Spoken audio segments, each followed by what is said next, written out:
നമസ്കാരം ചങ്ങായിമാരെ, ഞാനിപ്പോൾ നിൽക്കുന്നത് നമ്മുടെ കണ്ണൂർ ജില്ലയിലെ ശ്രീ അഗസ്ത്യ ക്ഷേത്രത്തിലാണ്. അതായത് നമ്മൾ പുല്ലുപ്പിക്കടവിന് തൊട്ടടുത്തായിട്ടാണ് ഈ ഒരു ക്ഷേത്രം സ്ഥിതി ചെയ്യുന്നത്. പുഴയോട് ചേർന്ന് മനോഹരമായ ഒരു സ്ഥലത്താണ് ഈ ഒരു ക്ഷേത്രം. ഈ ഒരു ക്ഷേത്രത്തിൻ്റെ ഏറ്റവും വലിയൊരു പ്രത്യേകത എന്ന് വെച്ചാൽ അഗസ്ത്യ മുനിയാണ് ഇവിടുത്തെ പ്രധാന പ്രതിഷ്ഠ. അതും പഞ്ചലോഹ വിഗ്രഹമാണ് കേട്ടോ. പഞ്ചലോഹത്തിൽ തീർത്ത അപൂർവമായ ഒരു വിഗ്രഹമാണ് ഇവിടെ ഉള്ളത്. ഈ ഒരു അഗസ്ത്യ ക്ഷേത്രത്തിൽ നിങ്ങൾ വന്നിട്ടുണ്ടോ എന്ന് എനിക്കറിയില്ല. ഭയങ്കര മനോഹരമാണ്. ഈ ഒരു പുഴയുടെ തീരത്ത് സ്ഥിതി ചെയ്യുന്ന ഈ ഒരു ക്ഷേത്രത്തിൽ ഒരുപാട് പശുക്കൾ, ഗോക്കൾ ഇവിടെ വന്നു കഴിഞ്ഞാൽ ഗോക്കൾ പശുക്കൾക്ക് വേണ്ടിയിട്ടുള്ള ഗോശാല കാര്യങ്ങളൊക്കെ ഉണ്ട്. ഞാൻ കാണിച്ചു തരാം ഈ വീഡിയോയിൽ.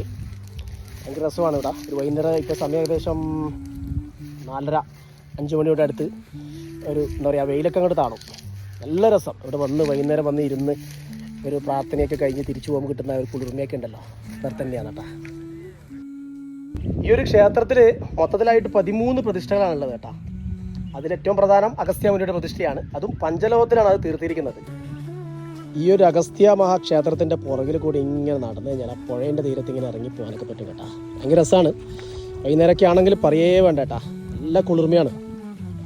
ഇവിടെ വരികയാണെങ്കിൽ രാവിലെ 6 മണി തൊട്ട് 9:30 വരെയും വൈകുന്നേരം 5 മണി തൊട്ട് 7:30 വരെയാണ് ദർശന സമയം. ഇന്ത്യയിൽ തന്നെ അപൂർവങ്ങളിൽ അപൂർവമായി ഒരു ക്ഷേത്രത്തിൽ എത്തിച്ചേരാൻ വേണ്ടിയിട്ട് ശ്രീ അഗസ്ത്യ ടെമ്പിൾ എന്ന് ഗൂഗിൾ അടിച്ചാൽ മാത്രം മതി. കണ്ണൂർ പുല്ലുപ്പിക്കടവ്.